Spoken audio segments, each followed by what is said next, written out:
Hello guys, happy new year. അപ്പോൾ ഞങ്ങൾ നേരത്തെ തന്നെ ന്യൂ ഇയറിന് എന്തെങ്കിലും സ്പെഷ്യലായിട്ട് ചെയ്യണമെന്ന് പ്ലാൻ ചെയ്തിട്ടുണ്ടെന്നു. ഒരു മീൽ പുറത്ത് പോയി കഴിക്കണം. അങ്ങനെ ഞങ്ങൾ നോക്കി നമുക്ക് ഇന്ന് ന്യൂ ഇയർ ആണ്, അത് വേറെ കാര്യം. പക്ഷേ ഞങ്ങൾ ഇന്ന് എന്തായാലും ന്യൂ ഇയർ ആയിട്ട് സ്പെഷ്യലായിട്ട് കഴിക്കണം. ഞങ്ങൾ ഗോൾഡൻ ട്രയാങ്കിളിലാണ് പോയത്. എപ്പോഴും എൻ്റെ മുന്നിൽ കൂടി ഇങ്ങനെ പോകുമ്പോൾ ഒരു ഓരോരുത്തരം പറഞ്ഞാൽ നമുക്ക് ഇവിടെ കയറി ഫുഡ് കഴിക്കാം. അപ്പോൾ ഞാൻ പറയും ഇപ്പോൾ വേണ്ട എന്നിങ്ങനെ പറഞ്ഞ് മാറ്റി ഞങ്ങൾ ലാസ്റ്റ് ന്യൂ ഇയറിന് ഗോൾഡൻ ട്രയാങ്കിളിലാണ് ഫുഡ് കഴിക്കാൻ പോയത്.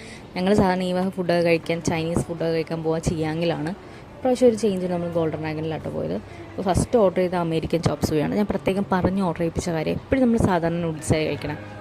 അപ്പോൾ എനിക്ക് ഫ്രൈഡ് നൂഡിൽസ് വേണമെന്ന് പറഞ്ഞിട്ട് അങ്ങനെ ഓർഡർ ചെയ്താൽ. പിന്നെ ചില്ലി പോർക്ക് ഓർഡർ ചെയ്തു, ഫ്രൈഡ് റൈസൊക്കെ ഓർഡർ ചെയ്തു.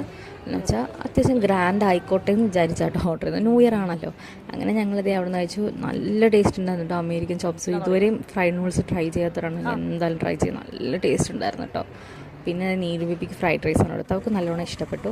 അവിടെ ഞങ്ങൾ നേരെ സുഭാഷ് പാർക്കും ചിൽഡ്രൻസ് പാർക്കൊക്കെ കറങ്ങി നമ്മൾ ബ്രോഡ്വേക്കാണ് പോയത്. നമ്മൾ എവിടെ പോയാലും ബ്രോഡ്വേ ഒന്ന് കറങ്ങണം എന്നുള്ളത് എന്തോ ഒരു എന്താ പറയുക, ഇപ്പം നമുക്ക് അത്യാവശ്യമായിട്ട് നമ്മൾ എന്തായാലും ചെയ്യണ ഒരു കാര്യമായി മാറിക്കൊണ്ടിരിക്കുക. അപ്പോഴേക്കാണ് എറണാകുളം മാർക്കറ്റിൽ പുതിയ ബിൽഡിങ് ഓപ്പണായി. ഞങ്ങൾ എപ്പോഴും ആ വഴി പോകുമ്പോൾ നോക്കിയത് ഓപ്പണായി. അപ്പം ഇന്ന് പോയപ്പോൾ ഓപ്പൺ ആയിട്ടുണ്ടായിരുന്നു. ഞങ്ങളങ്ങനെ അതിനകത്ത് കയറി. ഫസ്റ്റ് ഫ്ലോർ മാത്രമല്ല, ഗ്രൗണ്ട് ഫ്ലോർ മാത്രം വെറുതെ ഒന്ന് കറങ്ങി കേട്ടോ. എൻ്റെ ഗ്രൗണ്ട് ഫ്ലോർ ഫുൾ പച്ചക്കറി അങ്ങനത്തെ സാധനങ്ങളൊക്കെ ആയിരുന്നു. ഞങ്ങൾ ഒരുപാട് എക്സ്പ്ലോർ ചെയ്യാൻ നിന്നില്ല. വേറൊരു ദിവസം വരാമെന്ന് വിചാരിച്ചതിന് വേണ്ടിയിട്ട് തന്നെ കുറച്ച് സാധനങ്ങളൊക്കെ വാങ്ങിക്കാമെന്നൊക്കെ വിചാരിച്ചു. എന്നിട്ട് ഞങ്ങൾ നേരെ പോയത് പോത്തീസിൽ അത്യാവശ്യം കുറച്ച് സാധനങ്ങൾ വീട്ടിലത്തേക്ക് എടുക്കാനുണ്ടായിരുന്നു. അവിടെ നിന്ന് സാധനങ്ങളൊക്കെ എടുത്തപ്പോഴേക്കും നീലുബി ഭയങ്കര ടയേർഡായി വാശിയൊക്കെ തുടങ്ങി. ഞങ്ങൾ നേരെ വീട്ടിലേക്ക് കേട്ടോ അത് കഴിഞ്ഞ് പോയത്.